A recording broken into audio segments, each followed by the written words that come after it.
Risk management is one of the most overlooked topics in Forex, but in my opinion, it's one of the most important. You can have the most profitable strategy, but if you don't have good risk management, you either lose loads and loads of money, you won't be making as much money as you can be. There's three main scenarios where you'll need to adjust your risk management strategy.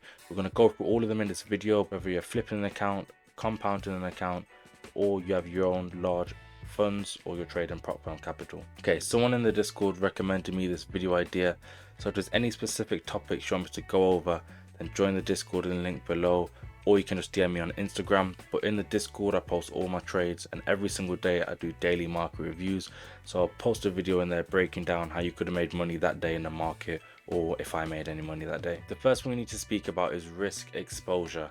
How much risk are you exposing to your capital, whether that be per day, per week, or per month? So obviously this all depends on how much trades you are taking that week or that month. I'm an intraday scalper trader, so I take about 4 trades a week. That's just my strategy. I risk about 4% each trade on my personal account, which means that each week I'm exposing myself to 16% risk.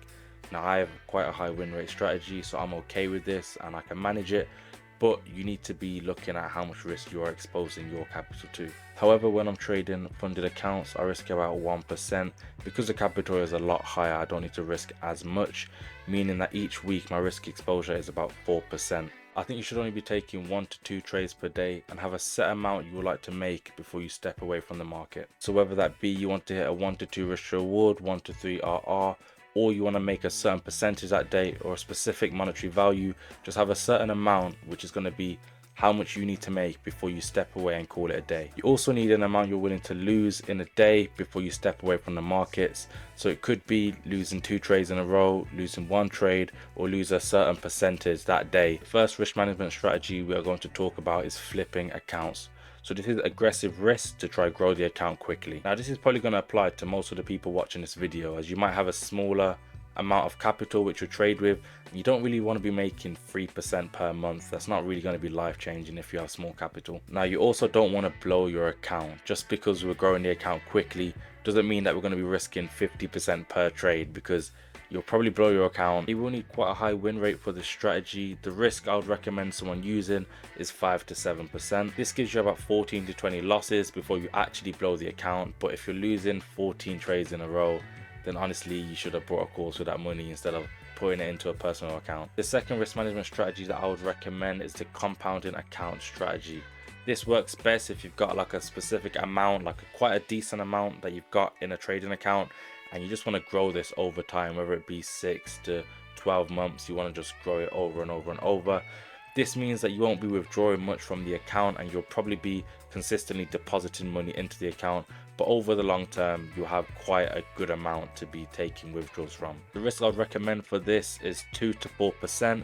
This gives you about a 25 to 50 losers before you actually blow the account, which you probably shouldn't blow the account with that much leeway, and it's also enough so that you can still be making a decent amount of profit to grow the account. You also don't really need a high win rate for the strategy to work because you have such leeway with the risk exposure. Now the third risk strategy that I would recommend is useful if you're trading prop firms or if you have funded capital. This can be used if you're taking a prop firm challenge, or if you already have a prop firm account, or if you have quite a big amount of capital that you're using to start trading with. So the goal with this is to make small returns or small percentage returns but get consistent withdrawals, and because the account is already quite big, the withdrawals will be big as well. Now there's obviously a lot of other ways that you can use to trade prop firms and prop firm challenges and big accounts, but this is just what I think is the most useful and the most consistent. So what I'd recommend with this is risking 0.5% to 2% per trade. Risking 2% is obviously on the higher end, especially if you're taking a prop firm challenge or trading a prop firm account,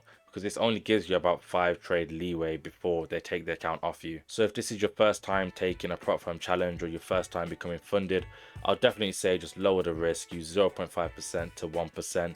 Build up your confidence, then maybe you can start looking at other strategies to try pass these quickly, whether that be risking 2%, 4%, or however you want to do it. But to start off, risk 0.5% to 2% and just follow your strategy, and you should pass all your prop firms or majority of your prop firm challenges. But there's definitely more ways out there where you can risk an account, or definitely more risk strategies out there.